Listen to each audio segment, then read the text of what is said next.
This podcast was produced from a webinar. For a more interactive experience with visuals, visit advancedmanufacturing.org/webinars. Welcome to the SAMPE and SME joint webinar. SAMPE is the Society for the Advancement of Material and Process Engineering. My name is Raj Manchanda, and I'm the Chief Technology Officer. I'm joined by my colleague, Susie from SME. Susie, please. Thanks, Raj. My name is Susie Marzano, and I am the Senior Manager of Industry Development at SME. Thank you, Susie.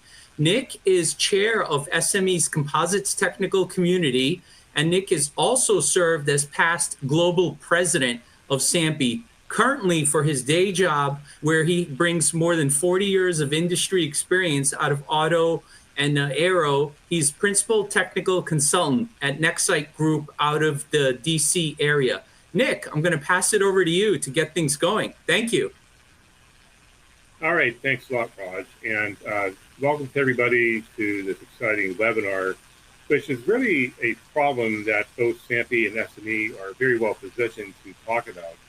On the SAMPE side, we've had a lot of discussions about this, the evolving advanced air mobility industry.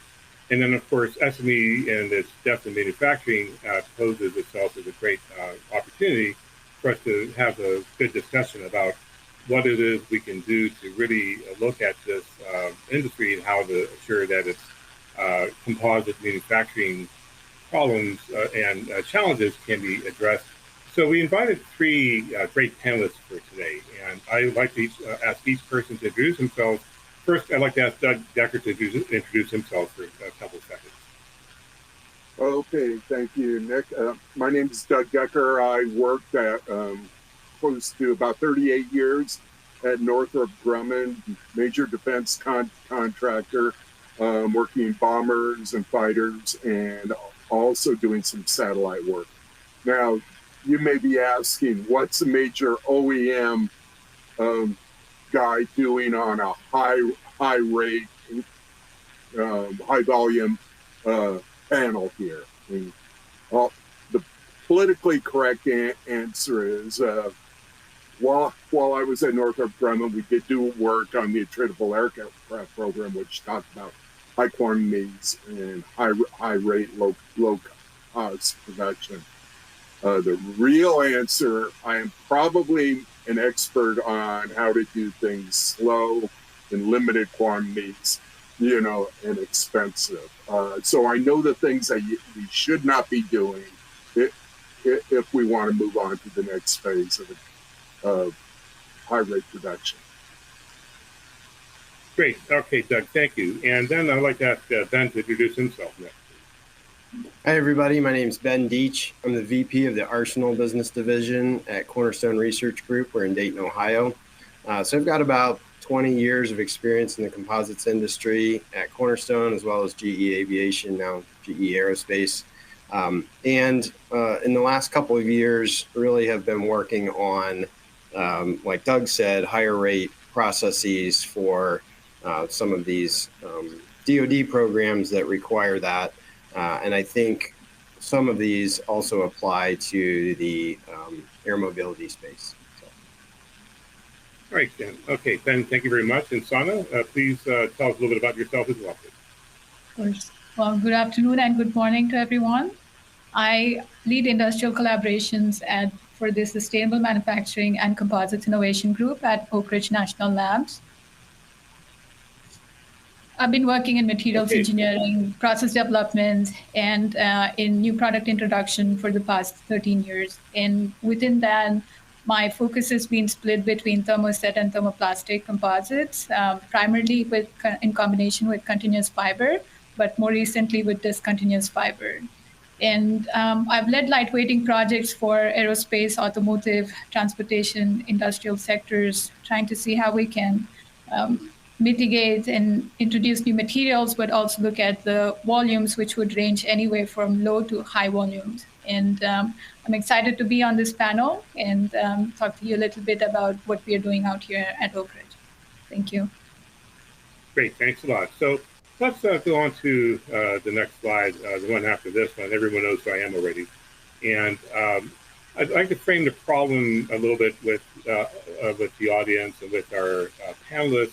Then I asked each panelist to present 2 slides, talk a little bit more about their specific view of the world, about the advanced air mobility problem. And then after that, we're going to have some discussions. And I'm going to ask the audience at any point along the way to please pose your questions in the Q&A, which I'll use as part of the moderated discussion that we're going to have, because I think this is a very important area where we see a really interesting intersection where composites are a viable solution for the advanced air mobility sector. And the aerospace manufacturing realm does provide this sector, the AAM area, with good high integrity solutions, but also when we look at high volume needs, automotive does also come in with some good solutions. But the question is, how do we bring the solutions in each sector, which alone cannot provide AAM with a successful set of solutions? But if we can make 1 + 1 = 3, how do we come up with low cost, high volume solutions?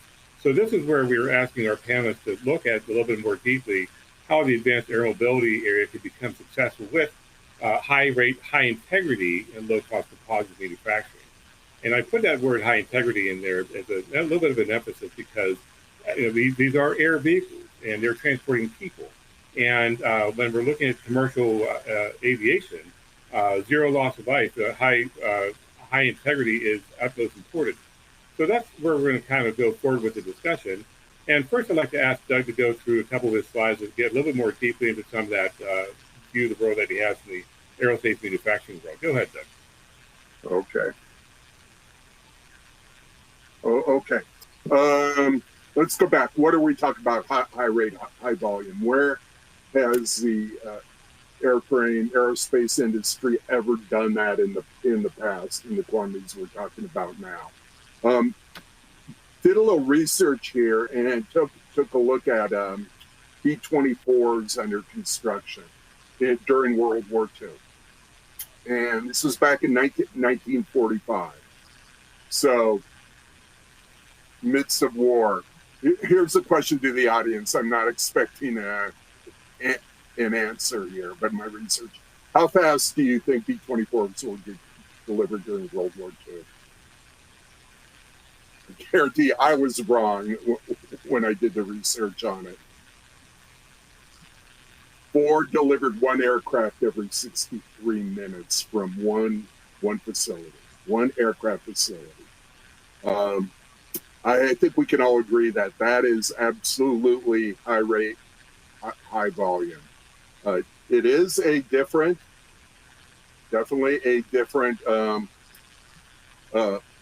aircraft than we're talking about now, both in size and materials. But if we're talking about even approaching the past, how can we get somewhere closer to that using today's designs, materials, and production methods? Broke it down into 6 items. Just in general, what do we have to do differently? We have to do things radically different. We can't just improve on things, cut an hour off the cure cycle or the like. How can we do things different to meet those rates? Probably the most important block here is the design for manufacturing block. Designing for the process. I'm going to also say design for inspection here. This is the most important. What are we going to? What's the design of it? What's the size of it? What's the material we're going to use? What's the processes we're going to use? How are we going to inspect the part? All of those answers are pretty much determined in the design process here. So we have to be really, really careful and deliberate on how we design our structure. And I know Ben is on there going to talk to cure times, consolidation times. There are things that we can do there that we could start turning out composite parts relatively rapidly. But then you have to choose the right materials. we have to decrease the percentage of touch labor. There was a lot of touch labor in those B-24s being built in the past. So we have to cut that down. These are labor-intensive operations. Have to go towards more automation.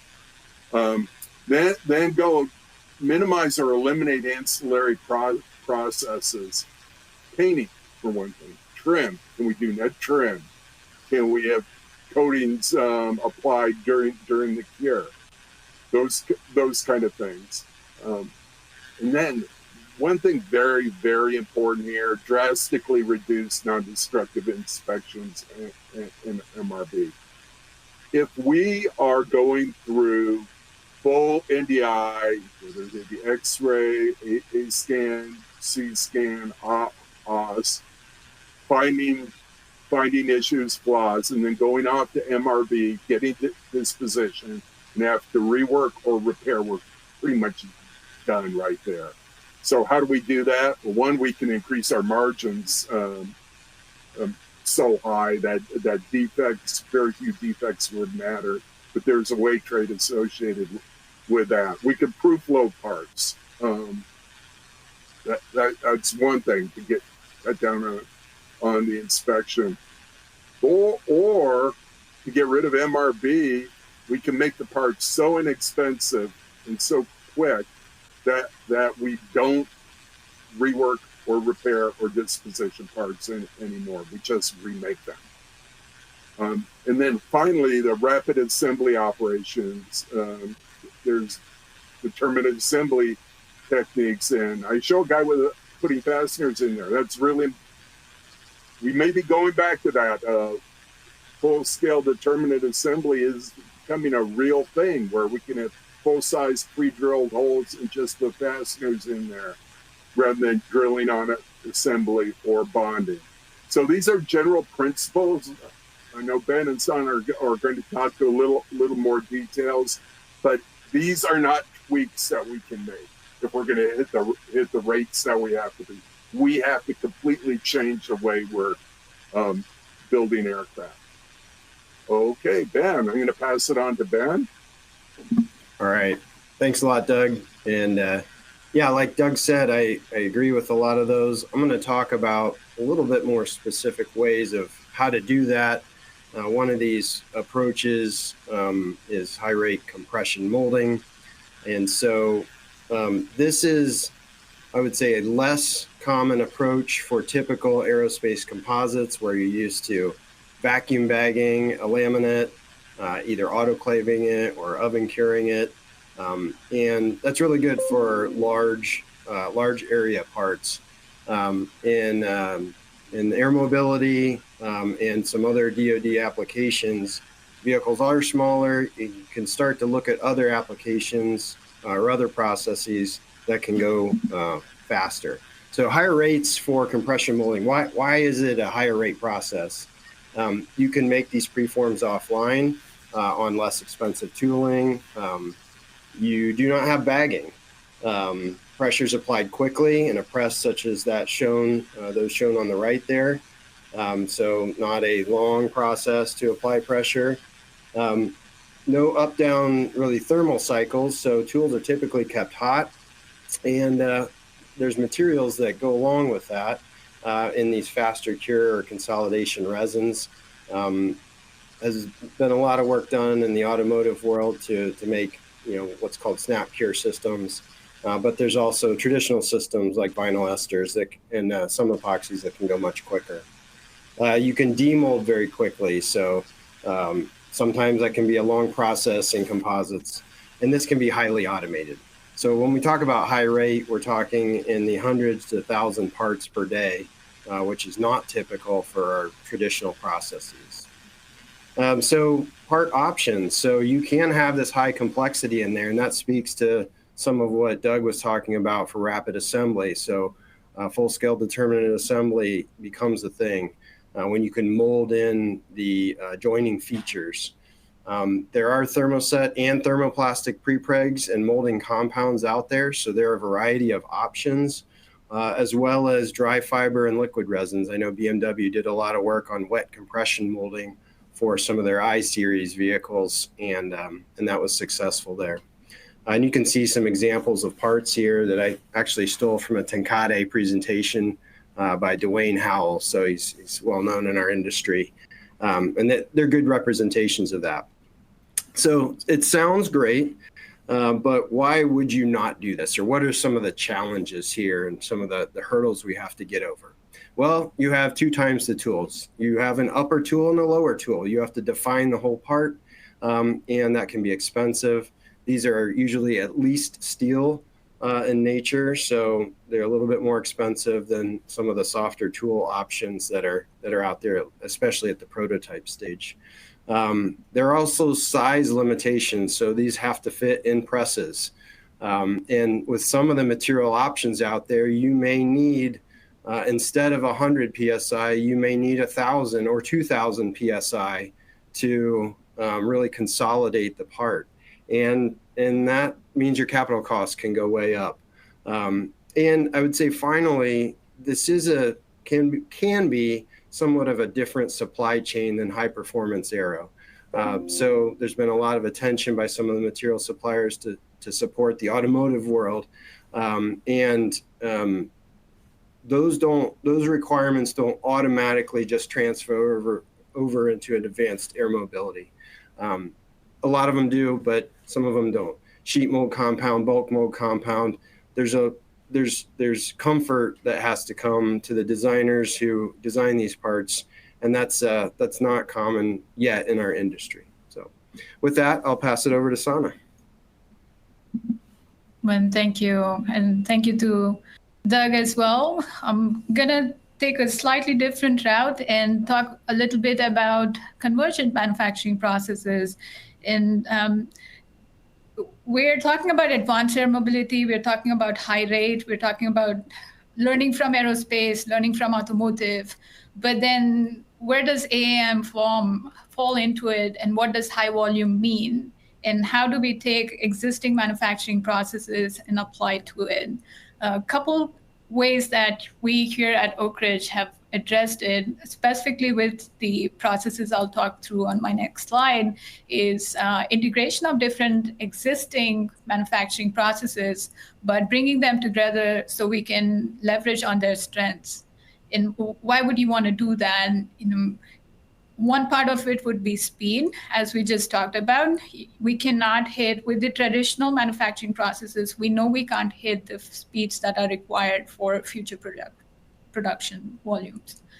The other part of it is when you're working with continuous fiber and you have deep draw parts, you have fine features built into it, there's a lot of complexity that comes in, which you can do with manual labor. But if you recall, Doug had specifically mentioned, try to eliminate that. So how can we automate some of those portions, and what kind of design envelope would that look like? So looking at those features.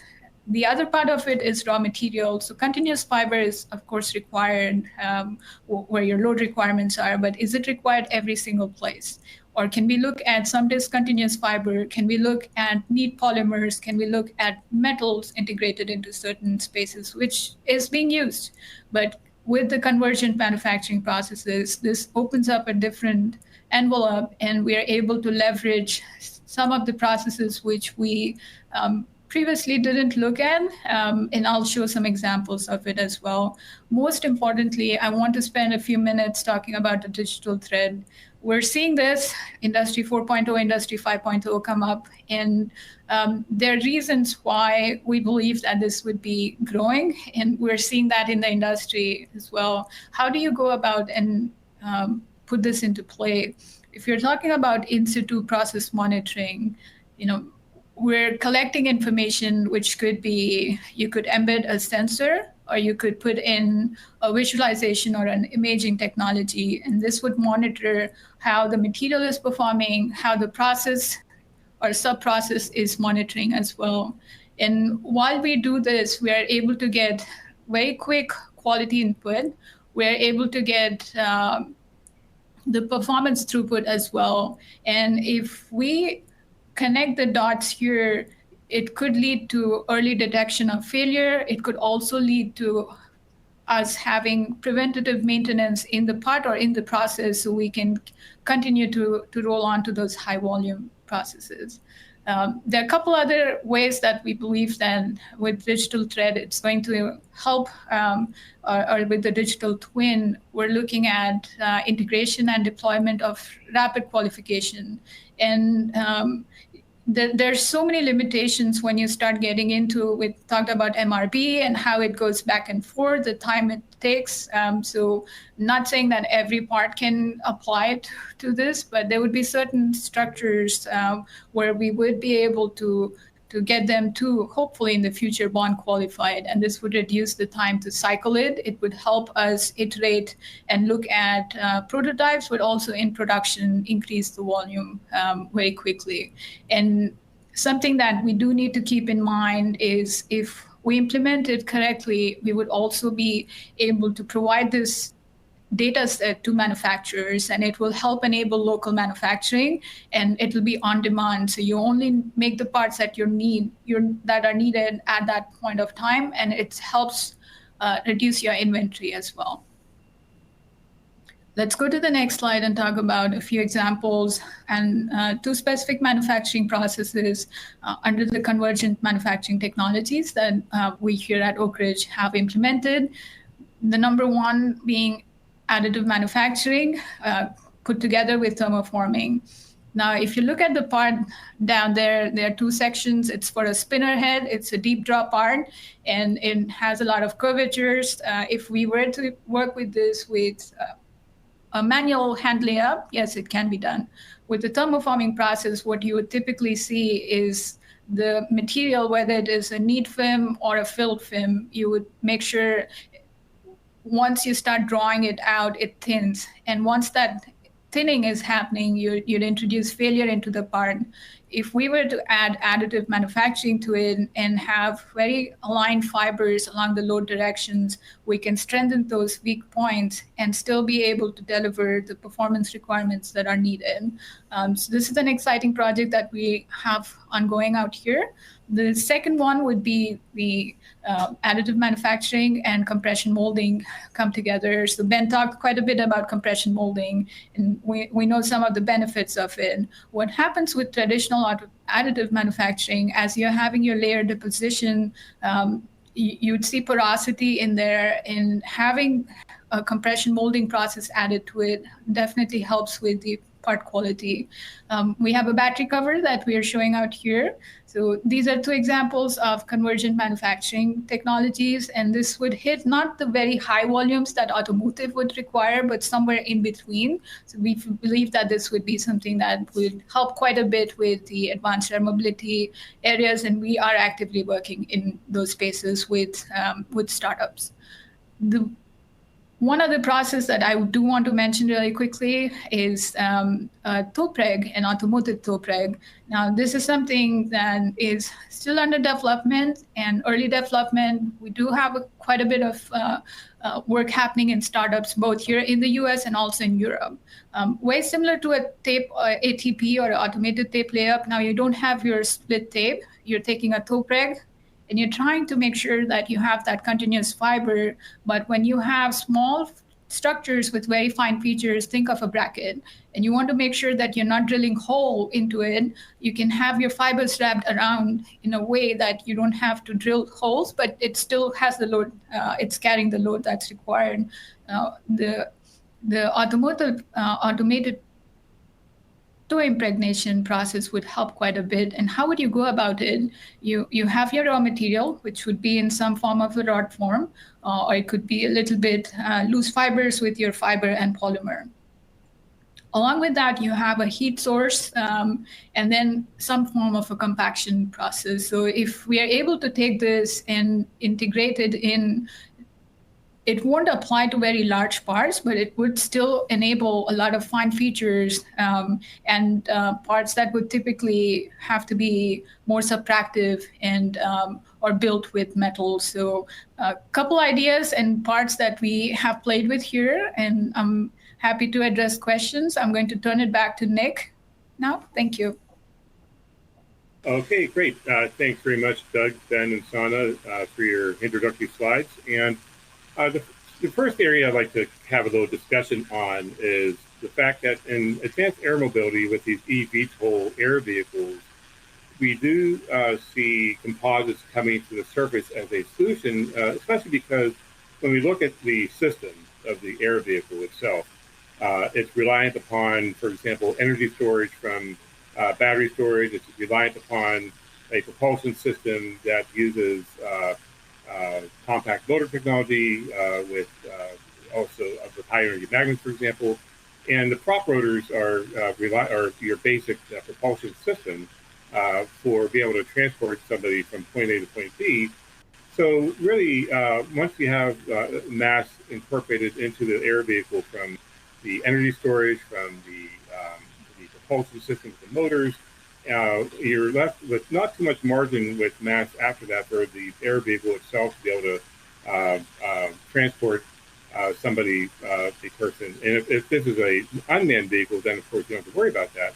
But we then have to look at composites, especially now we're looking at the prop rotor, which is a complex blade design, which has to be reliable, and the whole system has to be reliable. So this is open to all the panelists. I'd like to kind of start with Doug because he did have a few issues that you brought up at the beginning of saying, well, here are the things that we worry about in aerospace to assure that we have a reliable and a safe and an air vehicle that performs the mission safely. And you've made a few suggestions about reducing MRB, reducing NDE, non-destructive evaluation. The other panelists brought this up a little bit in their slides, but Doug, I'd like to start with you first and say, well, where are we going to go with this? Because I know in the world of aerospace, when you mention eliminating ways to inspect parts, people get a little bit nervous. So can you talk a little bit more about your perspective on that? Okay, sure. I'll give you my working perspective on it. While I worked at Northrop Grumman, the customer was always nervous about cost, schedule, and performance. Primarily that they're willing to pay a lot of money for performance. Cost and schedule are always critical also. But we are talking about advanced air mobility where we're talking about building thousands of these for commercial sector rather than a production. If you go that's a good one if you go there. That's a projection. Thousands of these that are going to be flying in overcrowded populations, carrying kind of the air Uber part of it, carrying people on board. So I guarantee the FAA and the governing bodies are not going to sell safety short. There's going to be a significant amount of resistance for eliminating inspection processes or rework and repair. That will happen. And that will drive up costs considerably. So I think the challenge of the industry is to say that they're not mutually exclusive.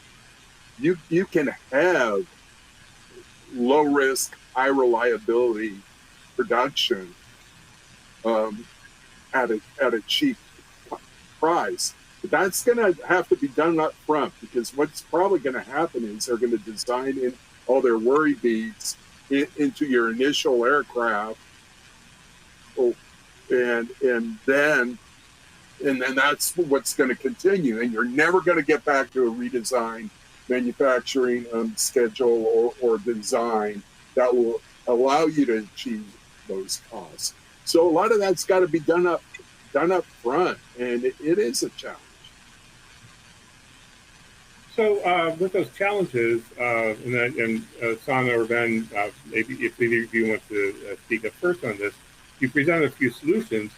Where do you see the solutions becoming more prominent in terms of also being cost effective for this high type of volume production? So I'll jump in there. On the cost side of things, we really have to look at total volume as well as build rate, and that can be a challenge in the early stages of development of a new platform and use of technology in that platform. So a lot of these processes are more capital intensive, and so there is a hurdle there. However, they are done today in some areas, and there is good economic evidence that it will pay off.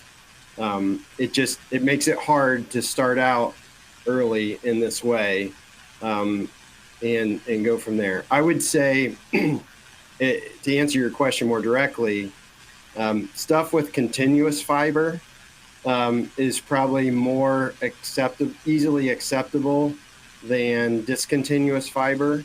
There's more known.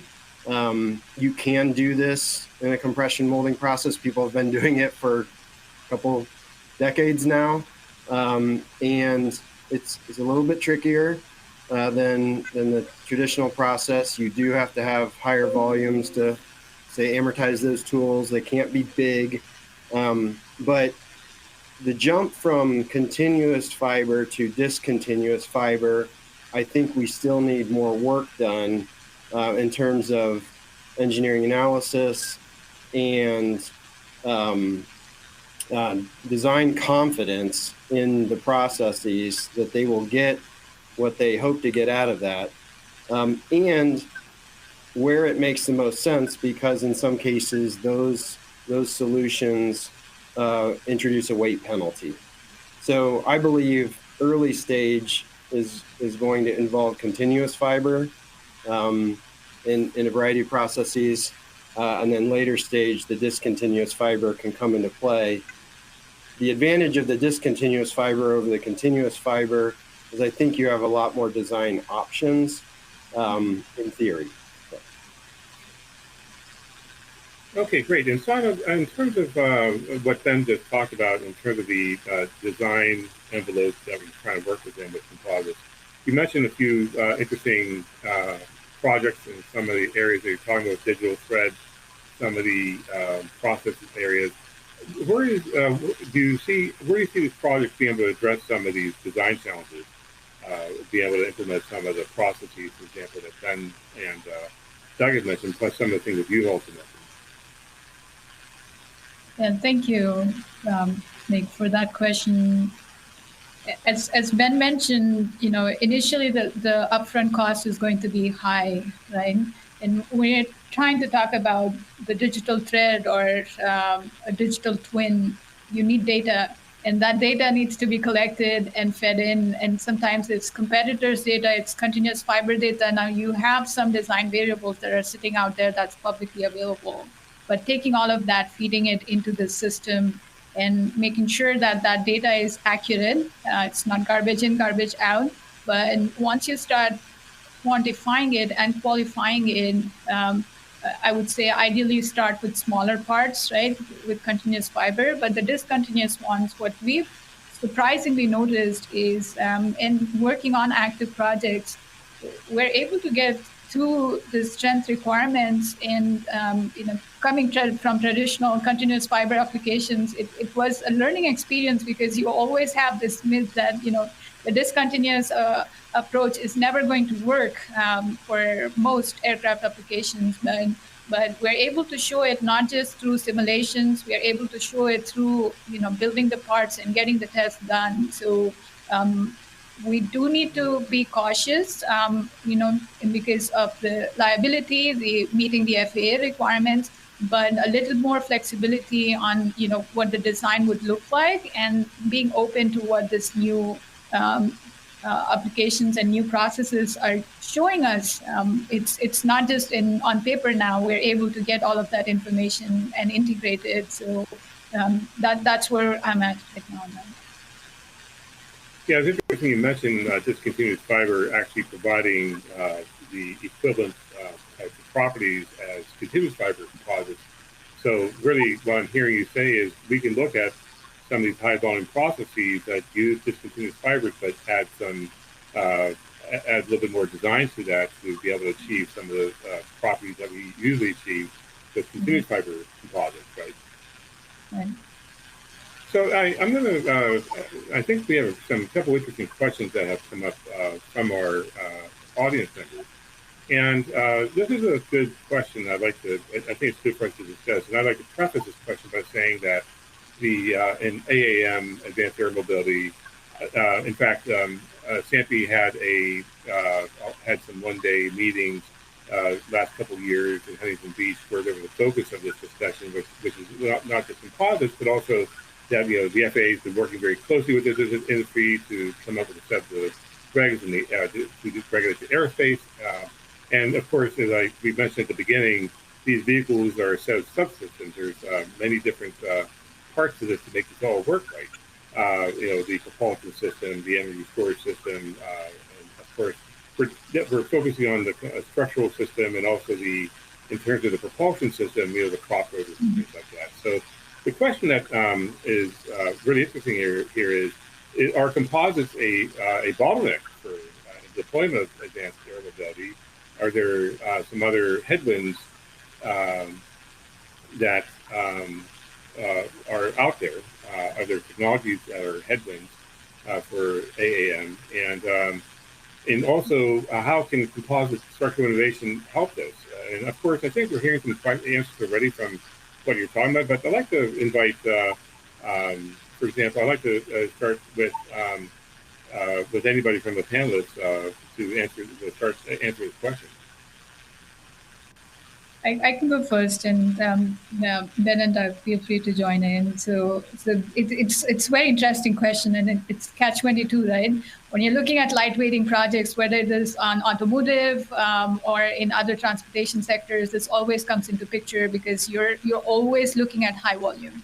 You're always trying to get to certain performance requirements, and cost is going to be it's way sensitive. You want to hit the lowest cost possible. So how do you have that delicate balance between the three? Is composite the solution for everything? No. But when we start looking at the performance requirements and the lightweighting requirements, then there are certain boxes where composites make the most sense. There are ultra-high strength steel and ultra-high strength aluminum that's come in, and that's helps solve solutions. Right? We're also looking at some hybrid systems. Now, hybrid materials would be completely new.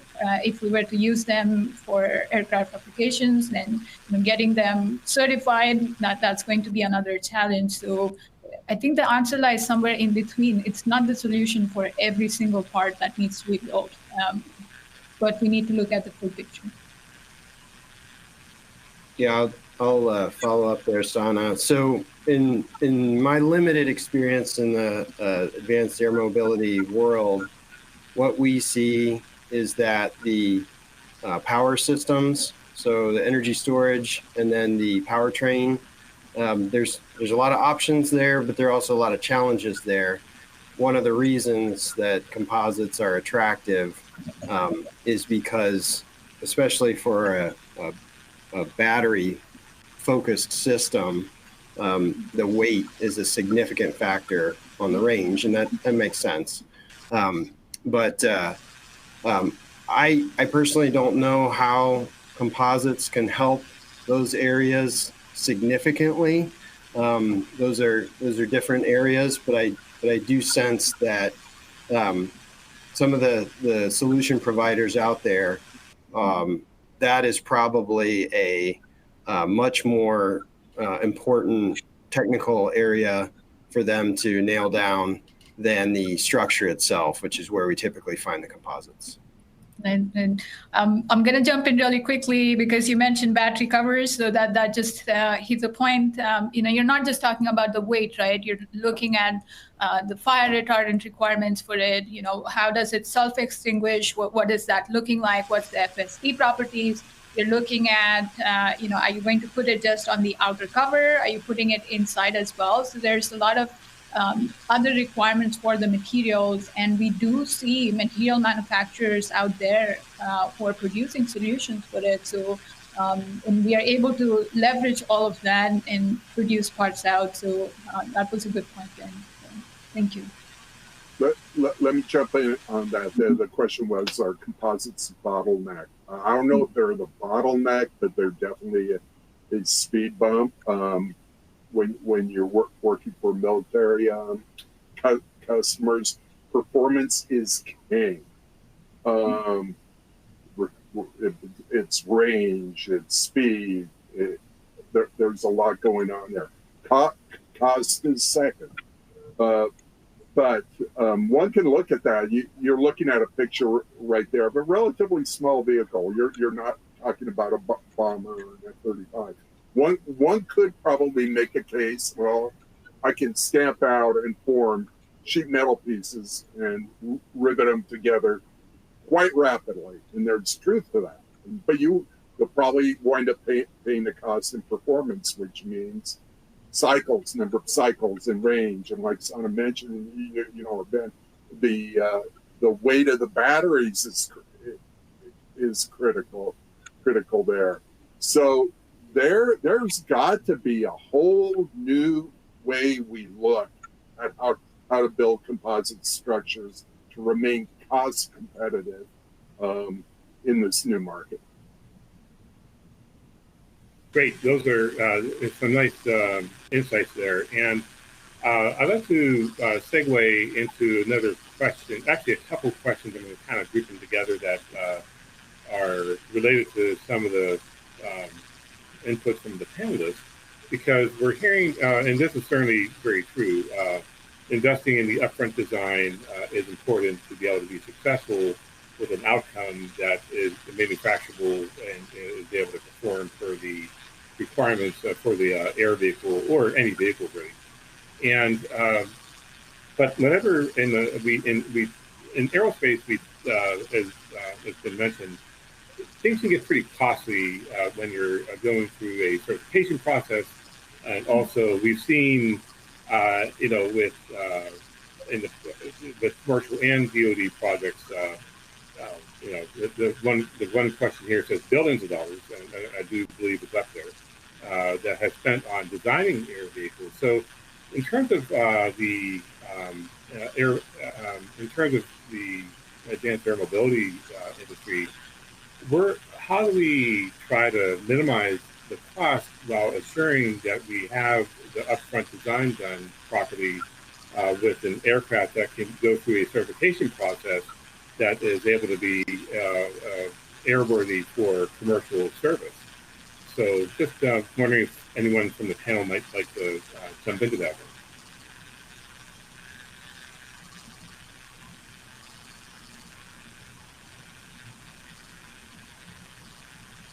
So, I might need a little more clarification. Yeah, Nick, can you ask your question succinctly? Sure. In other words, upfront design can be very costly. How do we try to minimize that cost with the upfront design while still trying to make it done right to meet certification and also be able to have an aircraft that's airworthy? I'll take that. Okay. I would not focus on minimizing non-recurring upfront design. That is really the critical thing that we should get right, because what we design, the aircraft we design, is the one that we will certify. And the one we certify is the one we're locked into building forever. So a poor design, making choices to make it easy to certify, or low cost for low rate builds, is might probably lock you into long-term affordability issues and regulations. So I would focus, get the design right, measure twice, cut once. I think I get that backwards sometimes. Do it the opposite, but no, I would focus on design, and I bring the team in. Manufacturing would be part of it. My suppliers would be another part of it, because one of the things we have to also think about is the whole manufacturing chain It doesn't matter if we're building our composite parts 1 an hour, cranking them out 1,000 a day, if our battery lead time is 6 months for it. So you have to take a look at the entire supply chain. Bottom line is, that's where I would put my money on getting the design right, because that'll choose your process and your materials from then on. I'm going to add a different perspective. So coming from the Vertical Flight Society conference in Phoenix a couple of weeks back, when you hear about eVTOLs or HVTOLs or advanced air mobility, you're thinking passengers, right, moving to that 15, 20-minute timeline. But there are a couple of other areas that were mentioned, and many of us have already worked on. Doug, you mentioned treatables as well. That's one part of it. There's cargo that you want to move. There's emergency services. So although it all falls under the AAM umbrella, the requirements for these vehicles might vary quite a bit. So if we start with something much smaller on the prototype side and test it out, right? So some of these convergent manufacturing processes, it does help enable speeding it up. And I completely agree with Doug that don't fall short on it. But you do want to test a few things out. You can simulate it, but you do want to run some smaller tests. And these newer manufacturing processes can help enable that. And then you go back to, what is it that you absolutely need to make changes to on your design variables, on your materials, how do you manufacture it, and then start locking it in.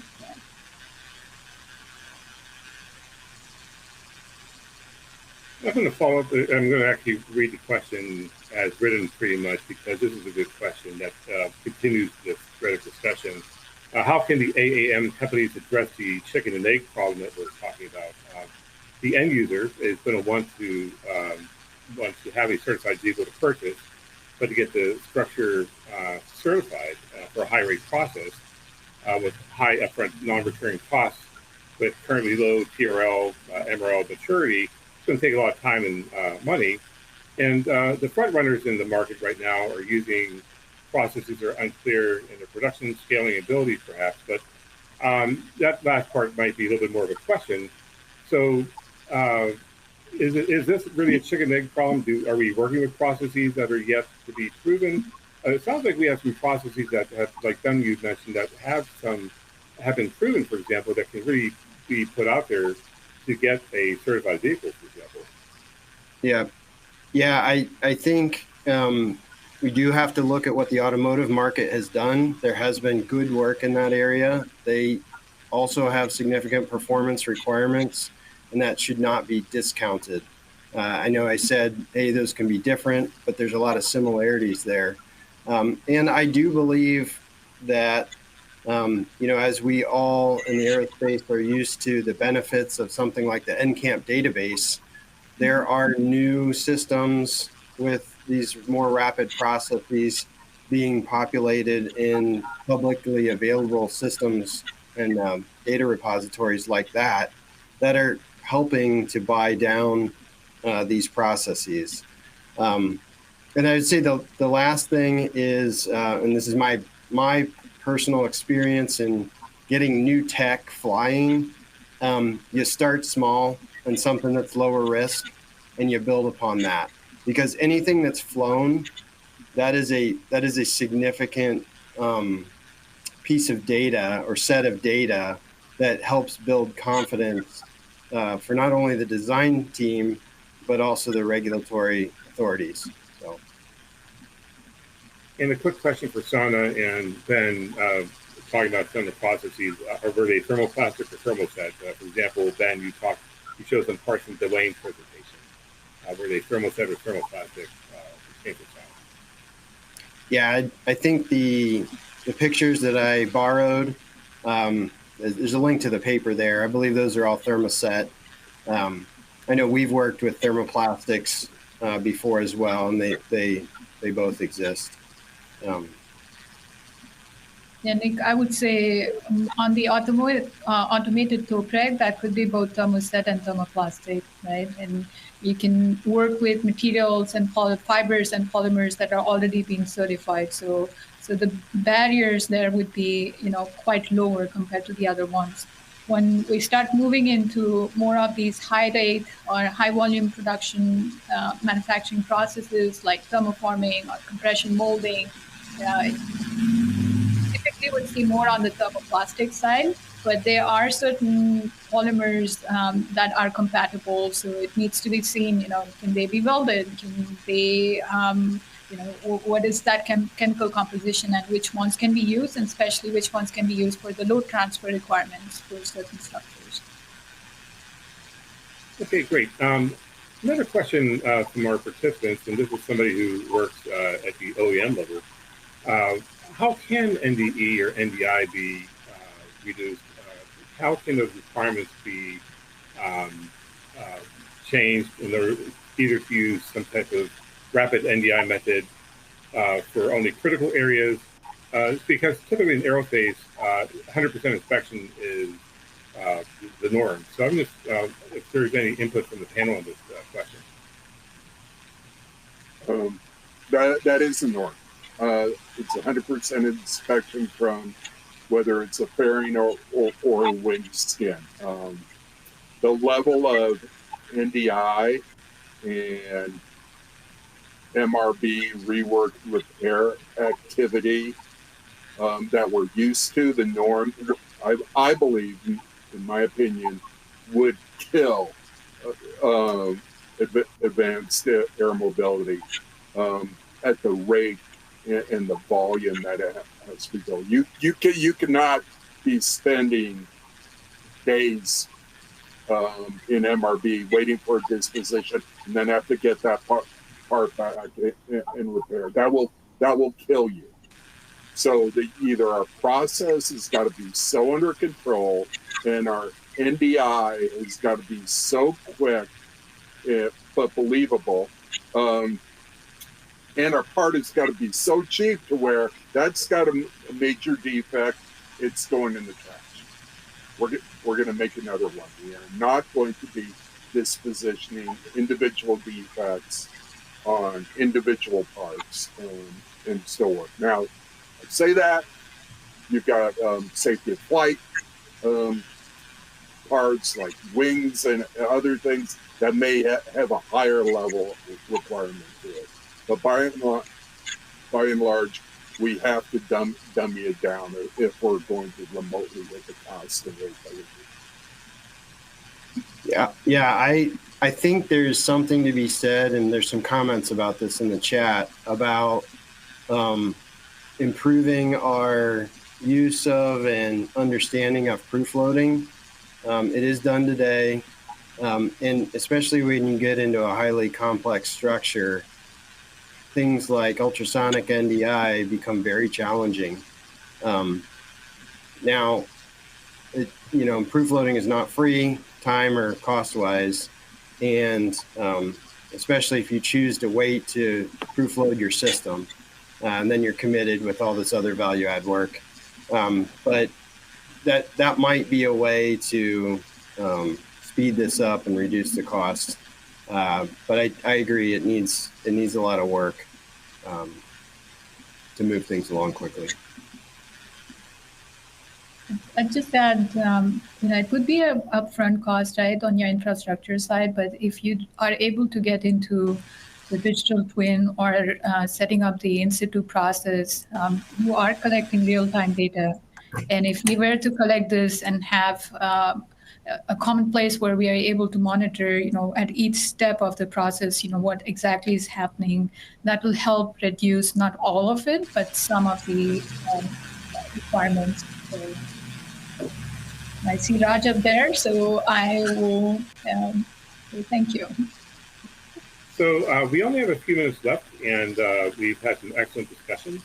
So I'm going to ask each panelist for a 20-second response on this. Basically, having heard each other talk about composites and advanced air mobility and some of the challenges and opportunities, where should we be focusing? Where should be the next discussion point? And I'm going to start first with that.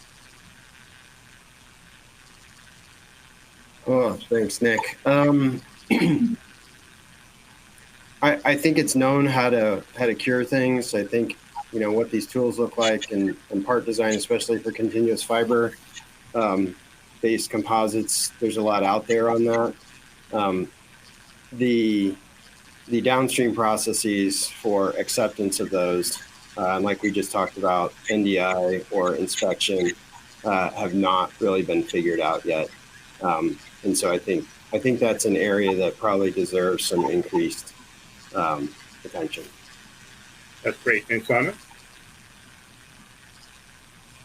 I think we're already seeing this, Nick, right? If you look at the current builds, everything's going with the thermoset approach.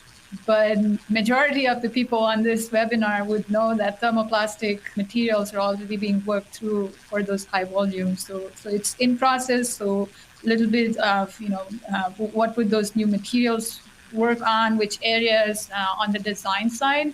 Ben already covered the inspection part of it. So it would be an iterative process where it would feed in back and forth. But I think the design envelope, we do have to be cautious in putting in requirements that would be good to have or an absolute must need, because it was done so in the aircraft industry. Some of that design flexibility in looking at what automotive industry does and how do we ease it up so we can realistically start implementing those high volume manufacturing processes. And Doug, you have the final word. What are your 20 seconds?